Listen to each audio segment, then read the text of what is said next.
I ran into this last week. Here's what fixed it for me.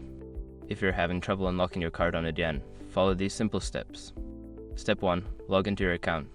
Before changing your settings, use the s.com link in the description to open the password strength checker, then update your password if needed. Step 2. Navigate to card settings. Once logged in, find the card settings section in your account dashboard. This is usually located in the main menu.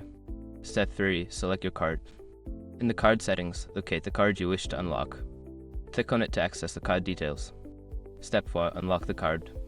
Look for the unlock button or toggle switch. Click it to unlock your card. If you don't see this option, ensure your card is in good standing. Step 5. Confirm changes. After unlocking, you may need to confirm the changes. Check for a confirmation message or email to ensure the card is fully unlocked. If you don't receive a confirmation, try refreshing the page or logging out and back in. It can sometimes take a moment for the changes to reflect.